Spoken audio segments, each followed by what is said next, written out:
Chapter 21, Operations Antler and Grapple. Air Commodore Sutcliffe was to be Task Force Commander, TFC, for Operation Antler, at Maralinga in a series of 3 shots.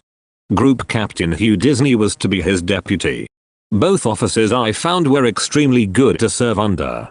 Just after my return from Christmas Island, I talked the new TFC to Maralinga to enable him to familiarize himself with the base, from which Antler would be launched. The tests in Australia were quite different from those at Christmas. For example, the weapons were atomic and not thermonuclear, which therefore could be detonated at low level. These weapons were slung beneath a barrage balloon from a few hundred feet above the ground. From the actual test site, we were just a few miles north of the Maralinga airfield. The whole complex was well set up with many metal and wooden buildings for operations and messing, but we slept in tents. Maralinga is a very remote spot, as one might expect, being sited 500 miles northwest of Adelaide on the Nullarbor Plains, an area of shrub-covered desert. The nearest city is Kalgoorlie to the west, about 1,000 miles away, with a further 400 miles to go to Perth. To the south and north is more desert. The main railway route between eastern and western Australia runs 35 miles south of Maralinga, where a watering stop called Watson lies. The outback surrounding Maralinga has a beauty all of its own, and one is struck by the peace and quiet of the area. It is, however, featureless. To the inexperienced visitor, to get lost by wandering off the main tracks is a real danger. The intense heat in summer intensifies this risk due to the lack of water, for this dry and barren land can cause a serious hazard to life from overexposure. Just after I got back from a visit to Maralinga, we received an emergency search call at Edinburgh Field for a Land Rover which was lost in the desert. It was a Saturday afternoon and most of the aircrew were off camp. Fortunately, my deputy, Flight Lieutenant John Cordery, and I were around. We got an aircraft organized as soon as possible, aided by the sterling efforts of a few of our hastily summoned aircrew. It was mid-afternoon when we got airborne and searched at a level all round the Maralinga desert area, until it was almost dark. We returned after an unsuccessful search with a 1-hour night flight to Edinburgh. This sortie brought home to us 2 vital points. Firstly, the barrenness of the area, and secondly, how dangerous it was to get off recommended roads or tracks. The Land Rover and crew were eventually found safe and well, but a lot wiser. A number of crew members, both ground and air, have returned to UK at the completion of Grapple. The new crews to replace them had arrived in July. We still had, however, a hard core of experienced personnel from previous operations. Immediately we started a program of training for the reconstituted squadron in mid-July. 76 squadron tasks and the Australian tests were threefold, with the primary task being nuclear cloud sampling. A vital second task was to track the nuclear cloud after the weapons had been detonated. Atomic weapons below the megaton range produce nuclear clouds which stay below the tropopause and do not disperse into the stratosphere, as do H-bomb clouds. Over an area where towns, cities and other populated areas exist, cloud tracking and radiation monitoring became essential. In addition, effort was taken to detonate the weapons when a wind direction would track the cloud well over the remote outback, to dissipate and lower the level of radiation. The final task of the squadron was to carry out meteorological sorties, to provide essential up-to-date weather information, prior to detonations.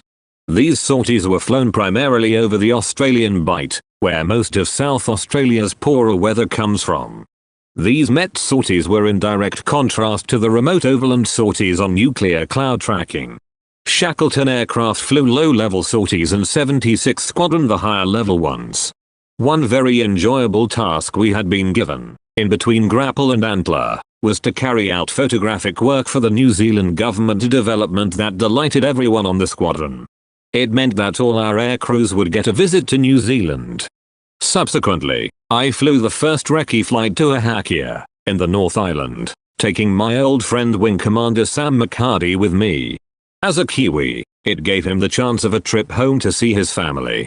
As we arrived at R.A.A.F, we were met by a large family of McHardys from Hawke's Bay, where the family had been early settlers. Sam had asked me whether I wanted to visit Wellington, the capital, or would I rather travel to Hawke's Bay and stay on his brother's sheep station. In my view, one city is similar to another, so I readily chose to visit Hawke's Bay. The McHardy family were a great bunch and I was swept up in a wave of hospitality, thereby enjoying a wonderful 3-day visit. Later on I made a further visit to New Zealand to carry out the photography required by the New Zealand government. These flights my crew and I did meant a 10-day detachment to R.A.A.F, during which we flew high-level photographic sorties to cover the Southern Alps fault line and also the city of Wellington. The first recce flight to R.A.A.F, in the North Island, taking my old friend Wing Commander Sam McHardy with me. As a Kiwi, it gave him the chance of a trip home to see his family. As we arrived at R.A.A.F, we were met by a large family of McHardys from Hawke's Bay, where the family had been early settlers. Sam had asked me whether I wanted to visit Wellington, the capital, or would I rather travel to Hawke's Bay and stay on his brother's sheep station. In my view, one city is similar to another, so I readily chose to visit Hawke's Bay. The McHardy family were a great bunch and I was swept up in a wave of hospitality, thereby enjoying a wonderful 3-day visit. Later on I made a further visit to New Zealand to carry out the photography required by the New Zealand government. These flights my crew and I did meant a 10-day detachment to R.A.A.F, during which we flew high-level photographic sorties to cover the Southern Alps fault line and also the city of Wellington. The latter for town planning purposes. We were joined on the flights by Squadron Leader Arch Cumming, a photographic specialist in the R.A.A.F who proved to be a delightful crew member and companion. These flights, which had, of course, to be flown in clear skies, gave us a wonderful chance to see the beauty of the New Zealand scenery from various altitudes. At this time the R.A.A.F only had Vampire aircraft without a high-level photographic capability such as we had. On the Southern Alp flights we flew 2 per day out of Christchurch Airport. On one sunny afternoon, we climbed rapidly out of Christchurch into the sun, and the following day there was a newspaper report of a UFO flying towards the Alps. They were not used to Canberra's flying at 40,000 feet plus. I was also amused when my crew and I were taking a car drive around the R.A.A.F area and we came across a tiny little village. It was comprised of just a few houses and its name was Carnarvon. Quite a contrast to Gladys' hometown. We even got asked to take photos of a bush area in remote Southland for New Zealand scientists to seek possible hideouts of the moa, a huge flightless bird possibly still about, although thought to be extinct. Photos from 40,000 feet did not help much and I suspect.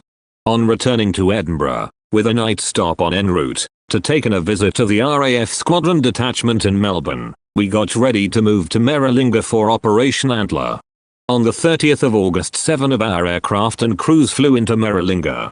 I was to share a tent with the R.A.A.F camp commandant, squadron leader Eric Webb. Once again I was lucky in sharing a tent with an old chum, for Eric and I were old pals from Little Rissington, CFS, and Kinloss days. He was a chap with a marvelous sense of humor and a fund of amusing stories, and one was seldom short of a laugh in his company, proving an ideal person to keep the camp a happy one. Eric had been in Korea during the war there, on the Sunderland Flying Boat Squadron, 205 Squadron from Singapore. We settled in quickly and started flying rehearsals for Shot 1. On the 14th of September I was primary sampler for this shot and had with me Group Captain Disney. It was a very successful sortie and after the usual spectacular detonation we flew a good series of sampling runs. The sampling flight was around 15,000 feet, a piece of cake compared to trying to reach 60,000 feet at Christmas Island. After Shot 1, there were 2 further shots, but my sampling days were over. It had been decided that my crew and I had enough exposure to radiation and the doctors would not risk us getting further dosage. As a result I was able to watch both Shot 2 and Shot 3 from the ground, one of which was fired at night. This was Britain's first ever night nuclear weapon detonation and to say it was spectacular is a gross understatement.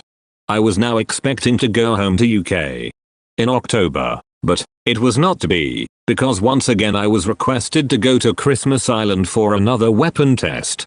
Gladys had been showing considerable disappointment at my delay in returning, and this final delay was the last straw. She wrote to me expressing dismay and wondering if I did not want to come home. I think she thought I might have fallen to the charms of an Australian lady, but such was not the case. I conveyed my thoughts on the problem to Hugh Disney, who spoke to the TFC in the Air Commodore authorizing me to phone home at service expense.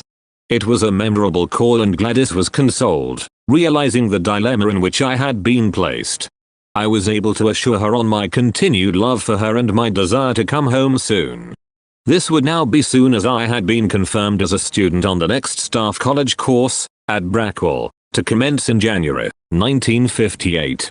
This meant that I would certainly have to fly home to UK after Grapple X. My selection for the course was entirely due to Air Commodore R.A.A.F, who took up my application with their ministry.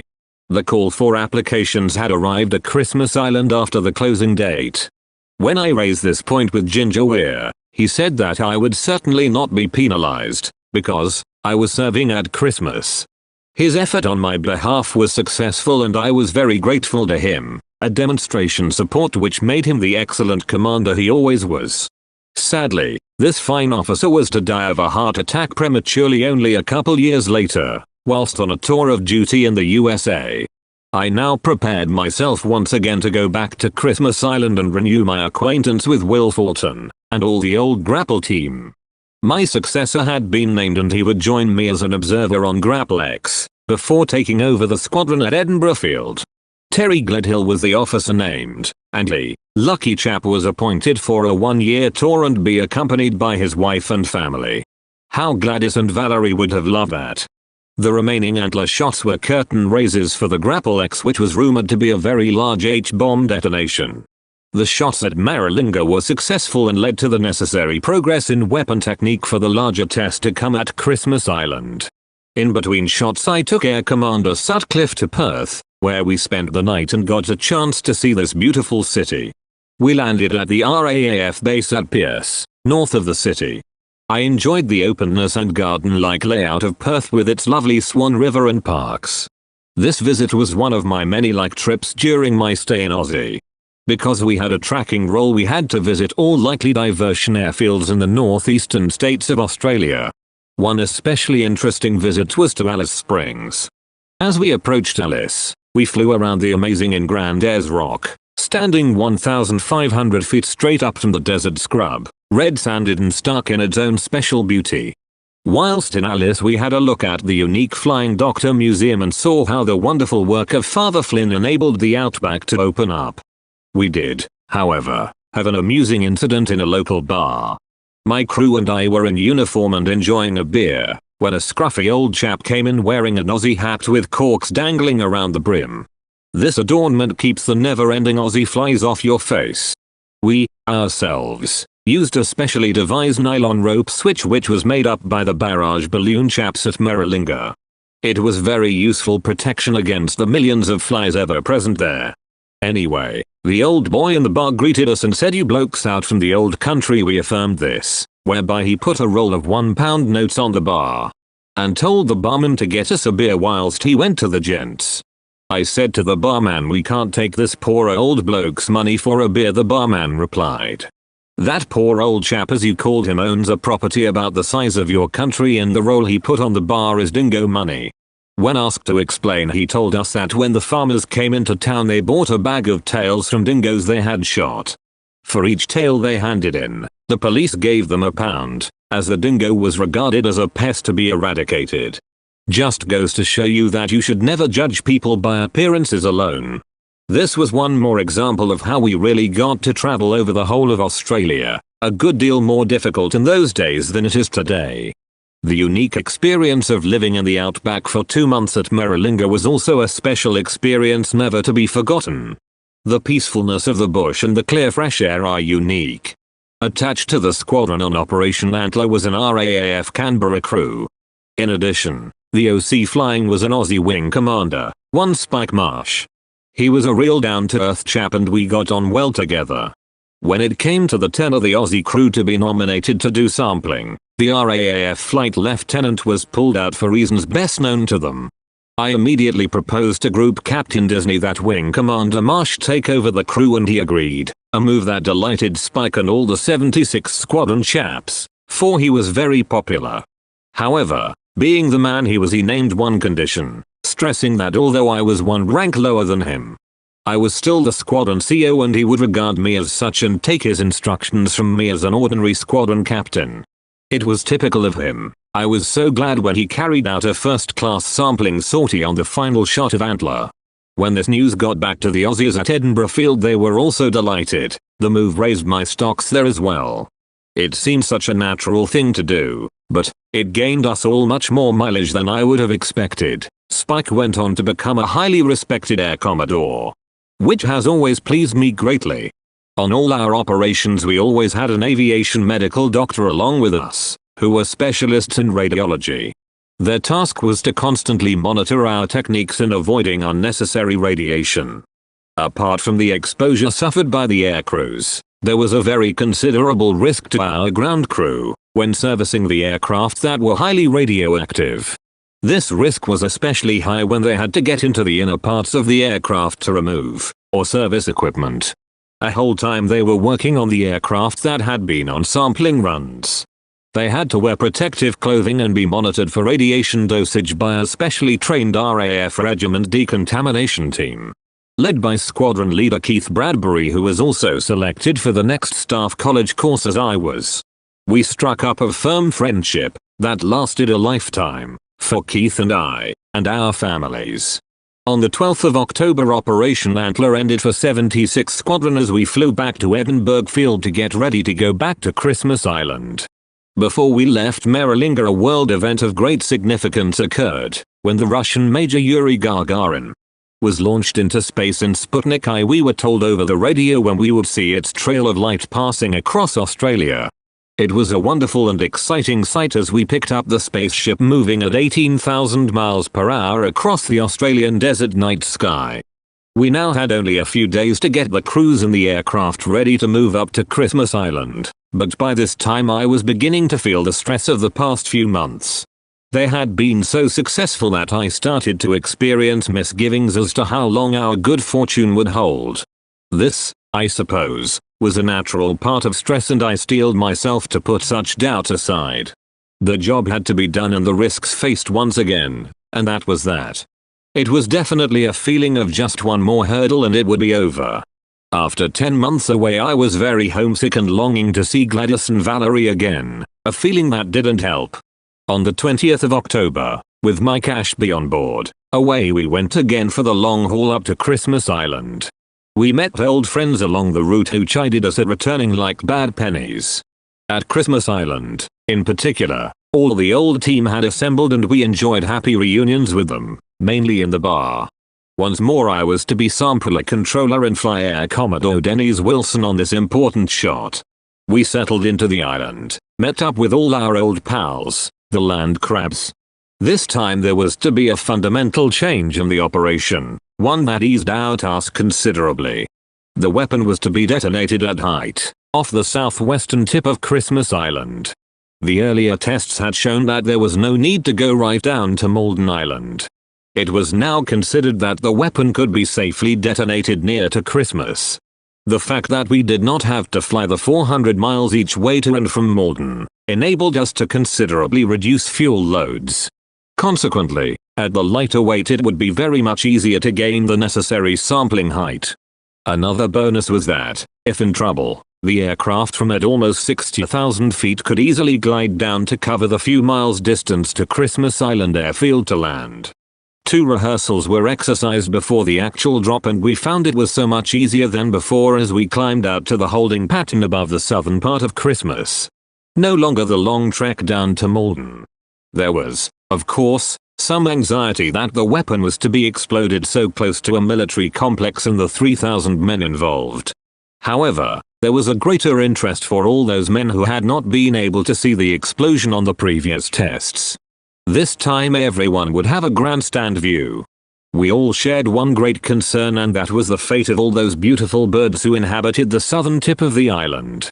In the event, this turned out to be one of the great mysteries of all time. The huge risk to the birds was not from radiation far below the destination point. It would almost certainly be free of radiation, as it had been at Malden. The danger to these exotic creatures would be from heat flash and blast, if they could not be scared away. On the day prior to the shot, Every effort was made to frighten the birds away. Also on the day, thunder flashes were exploded for this purpose, but to no avail, as they would not fly away. The astonishing thing was that after the shot, the personnel moving into the area found no dead or burnt carcasses as expected. It is amazing, and quite inexplicable, that some sixth sense had warned the birds and they had flown away to safety of their own accord. Not the fish though, for, apparently, on the sea surface were large numbers of boiled fish carcasses, cooked by the intense heat from the heat wave. Squadron leader Terry Gledhill, my successor, had duly arrived and I found him to measure up to all that I had heard about him. He was, undoubtedly, a very good officer in every way. Very tall, and of military appearance and bearing, Terry had an excellent manner. I got on well with him and felt sure that the squadron would be in capable hands.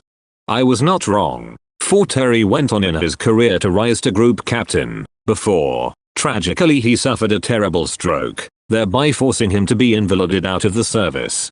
Thereby ending a career that, I am certain, would have taken him to air rank, at least. He comes out to New Zealand from time to time with his lovely wife Angela, who also suffers some disability from polio. They are a lovely couple who have shown immense courage and fortitude in fighting their disabilities. Also on the island this time was Air Commodore John Grandy, an ex-Battle of Britain pilot who was to take over from Will Fulton as TFC for future tests. He was also a fine man who became Chief of Air Staff and a Marshal of the R.A.A.F. He flew into Fiji on the return trip and we had a pleasant social evening at Nadi in his company. The big day came and we went through the now well-rehearsed sequence of events, leading up to the drop. I got airborne with Dennis Wilson on board and we climbed up into our holding pattern to await the drop. It was the 8th of November. It was a pity was not the 5th, as it really would have been a Guy Fawkes day to remember. The last seconds of the countdown were being called and I was down on instruments, eye patch in place. It was really a very large detonation and, although on instruments, I could see the whole sky light up. It is hard for those who have never witnessed such a flash to appreciate that, even on a brilliant sunny morning in the Pacific, an H-bomb flash could still produce a further spectacular increase in light. Cleared to look up, we awaited the blast wave, which could affect us even at 50,000 feet plus, and 30 miles away from ground zero, the detonation point. The great cauldron of fireball was raising at an incredible rate. Although I had seen it before, I was awestruck with this fearsome spectacle. There was no doubt, this was a big bang indeed. As the cloud reached the tropopause and flattened out to its mushroom shape and anvil head, we moved in closer to begin monitoring the outer area surrounding the cloud. Preparatory to Dennis Wilson ordering in the samplers. When satisfied that the time was right, he gave me the go-ahead and I ordered the prime sampler in. As the various tests had progressed, we had been able to get the first sampler in earlier than I went in on my first sampling run on Shot-Eye at Grapple. The samplers came and went, dropping down quickly to land at Christmas. When they had finished, we did likewise and it seemed to be in no time that it was all over and we were back on the ground. My nuclear test days were over and now I could look forward to the return home, via Australia. One of our aircraft was to be flown to UK for modification, where it was to have a rocket motor installation fitted to help gain extra height for sampling at high altitudes on further tests. Luckily I was picked to fly it to UK, a nice way to return home. The final 2 days at Christmas we spent preparing to move the squadron back to Edinburgh Field. Following another very successful test, we had a few big farewell parties and said our many goodbyes. We would, of course, be meeting up with many of the chaps again in UK. Along with Mike Asby and John Brothers, I set off for the long flight home via Australia. We left Christmas Island on the 11th of November for Canton. And this time I really could say farewell at the various stopovers en route to Edinburgh in the certain knowledge that I would not be back for any more nuclear tests. It was, however, with a feeling of some nostalgia that I said goodbye to the many friends I had made on these lovely Pacific islands. Finally, without incident, we got into Edinburgh Field, where I only had a few days left before leaving for the next long haul to UK. This time our final destination was to R.A.A.F Hemswell, which was now our base, having been switched from Western Zoyland whilst we were away. It still seemed a long way off. Before leaving Edinburgh, I was able to spend a couple of evenings in Adelaide, bidding farewell to my many good friends there. I had received so much wonderful hospitality during my stay that I could happily have settled in this lovely city. I would see it again, but not for many years. However, I would meet Les and Edna Wright, who had been so good to me, when they came and stayed with Gladys and I in Singapore a couple of years later.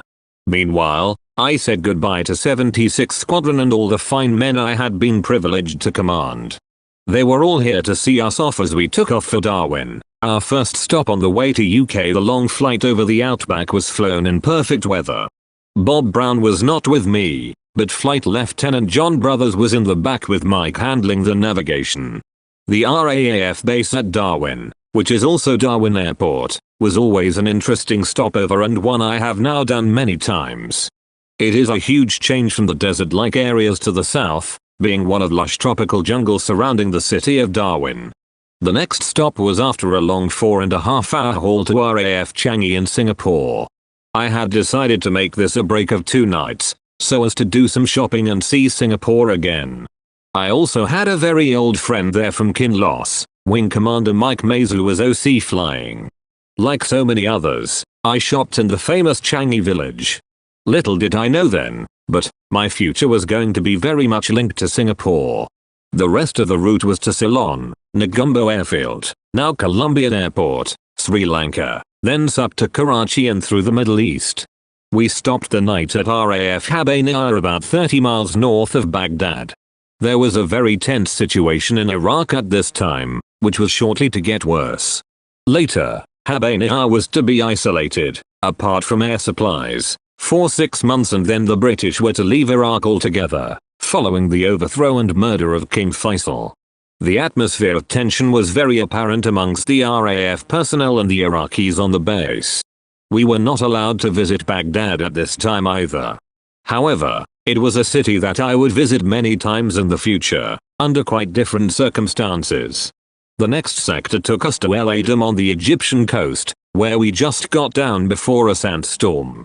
The weather was beautifully clear the next day, so we decided to fly low level along the North African coast to Idris, an R.A.F base in Libya.